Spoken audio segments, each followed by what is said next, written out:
നമസ്കാരം എല്ലാ കുട്ടികൾക്കും.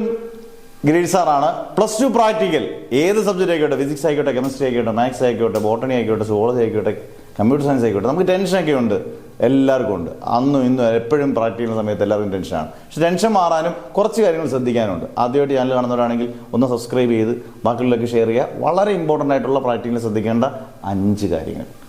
ആദ്യത്തെ വേറൊന്നുമല്ല, എക്സ്റ്റേണൽ അധ്യാപകർ. മക്കളെ, നമുക്ക് ഒരിക്കലും നമുക്കറിയാത്ത അധ്യാപകരായിരിക്കും പലപ്പോഴും എക്സ്റ്റേണൽ അധ്യാപകരായിട്ട് വരുന്നത്, പുറത്തുനിന്ന് വരുന്ന അധ്യാപകരാണ്.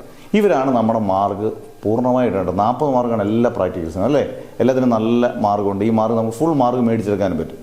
ഈ എക്സ്റ്റേണൽ അധ്യാപകരോട് നിങ്ങളോട് ഇടപെടുന്ന രീതി വളരെ ശ്രദ്ധിക്കണം. ഓവർ വിനയമാകരുത്. കാരണം അവരും ഇപ്പോഴത്തെ ന്യൂ ജനറേഷൻ അധ്യാപകരാണ് നല്ല ശതമാനം. ഓവർ വിനയമാകരുത്, ഓവർ അഹങ്കാരമാകരുത്. ഇതിനൊരു മീഡിയം ലെവലിൽ നിന്ന് വേണം വലിയ കുഴപ്പമില്ലാതൊക്കെ ചെയ്ത് കാര്യങ്ങളെല്ലാം ചെയ്ത് ഈ പറഞ്ഞ പോലെ അധ്യാപകനെ കൊണ്ട് എല്ലാം കാണിച്ചൊക്കെ പോവുക. ഈ ഒരിക്കലും തറുതല പറയാനോ അങ്ങനെയുള്ള കാര്യങ്ങളിലൊന്നും ചെയ്യാതിരിക്കുക. അത് നമുക്ക് ഗുണമാവും. 2, റെക്കോർഡ്. പല കുട്ടികളും റെക്കോർഡിൽ ഉടായ്പ വേണമെങ്കിൽ റെക്കോർഡ് സർട്ടിഫൈ ചെയ്ത് മേടിക്കത്തില്ല, റെക്കോർഡിൽ എഴുതത്തില്ല, റെക്കോർഡ് കൊണ്ടുവരത്തില്ല. റെക്കോർഡ് മസ്റ്റാണ്. ഒരുപക്ഷെ നിങ്ങളുടെ റെക്കോർഡ് എങ്ങാനും ചോദിച്ച് അതിനകത്ത് ഇതൊന്നും കണ്ടില്ലെങ്കിൽ നിങ്ങൾക്ക് 8ന്റെ പണി കിട്ടും, ഉറപ്പാണ്. അന്നേരം റെക്കോർഡ് സൂക്ഷിച്ചോണം. 3, viva questions.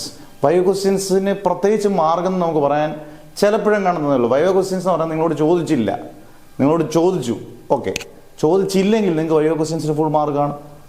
നിങ്ങളോട് ചോദിക്കാതെ അങ്ങ് പോവുകയാണ്, നിങ്ങളോട് മാത്രം ചോദിച്ചില്ല എന്ന് പറഞ്ഞാൽ ഫുൾ മാർക്ക് ഉണ്ട് നിങ്ങൾക്ക്. നിങ്ങൾ വിളിച്ചു വരുത്തി ചോദിപ്പിക്കരുത്, അത് നിങ്ങൾക്ക് പണി കിട്ടും. നമ്മൾ വിളിച്ചു വരുത്തി ചോദിച്ചിട്ട് ഗംഭീര ക്വസ്റ്റ്യൻ ചോദിച്ചു കഴിഞ്ഞാൽ നമ്മൾ പറയാതിരുന്നു കഴിഞ്ഞാൽ നമുക്ക് 8ന്റെ പണിയാണ്. അതുകൊണ്ട് വൈവ ക്വസ്റ്റ്യൻസ് ടെൻഷൻ വേണ്ട, ചോദിച്ചാൽ മാത്രം അതിനനുസരിച്ച് ഉത്തരം പറയുക, പൊട്ടത്തരങ്ങൾ പറയാതിരിക്കുക. അടുത്ത 4, ഹാൻഡ് റൈറ്റിംഗ്. നമ്മൾ ഡോക്ടർമാർ എഴുതുന്ന പ്രിസ്ക്രിപ്ഷൻ പോലെ ചുമ്മാ വാരി വലിച്ച് എന്തെങ്കിലും എഴുതി വെക്കരുത്. വായിക്കാൻ ഇനി നമ്മുടെ ഹാൻഡ് റൈറ്റിംഗ് പ്രാക്ടിക്കലിന് വേണ്ടി മാറ്റാൻ പറ്റുമോ? ഇല്ല. പക്ഷെ വായിക്കാവുന്ന രീതിയിൽ ഹാൻഡ് റൈറ്റിംഗ് നല്ല സെറ്റാക്കി ഹാൻഡ് റൈറ്റിംഗ് റെഡിയാക്കി കൊടുക്കാവുള്ളൂ. വായിക്കാവുന്ന രീതിയിൽ റെഡിയാക്കി കൊടുക്കണം. എന്നാലേ ടീച്ചർമാരും മാർക്ക് കിട്ടത്തുള്ളൂ. അവരുടെ ആവശ്യമോടല്ല, നിങ്ങളുടെ ആവശ്യമാണ് മാർക്ക് കിട്ടേണ്ടത്. 5, ലാസ്റ്റ് ബട്ട് ഏറ്റവും ഇമ്പോർട്ടൻറ്റ്, എല്ലാ കുട്ടികളും എല്ലാം ചെയ്യും.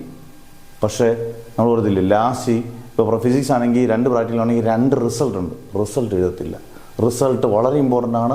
റിസൾട്ടിന് വളരെ ഇമ്പോർട്ടൻ്റ് ആയിട്ടുള്ള മാർക്കും ഉണ്ട്. ഇപ്പോൾ 2, 2, 4 മാർക്കാണെങ്കിലും വളരെ ഇമ്പോർട്ടൻ്റ് ആണ് റിസൾട്ടിൻ്റെ മാർക്ക്. റിസൾട്ട് എഴുതാതെ ഒരു പ്രാക്ടിക്കൽസും നിങ്ങൾ ഇറങ്ങി ലാബിൽ നിന്ന് വരരുത്. ഇതൊക്കെ കഴിഞ്ഞ് കൂളായിട്ട് ലാബിൽ റിസൾട്ടൊക്കെ എഴുതി അടിപൊളിയായിട്ട് ലാബിൽ കഴിഞ്ഞിട്ട് ഇറങ്ങുക. No tension. ഇഷ്ടപ്പെട്ടാൽ ഉറപ്പായിട്ടും ബാക്കിയുള്ളവരിലേക്ക് ഷെയർ ചെയ്തേക്കുക.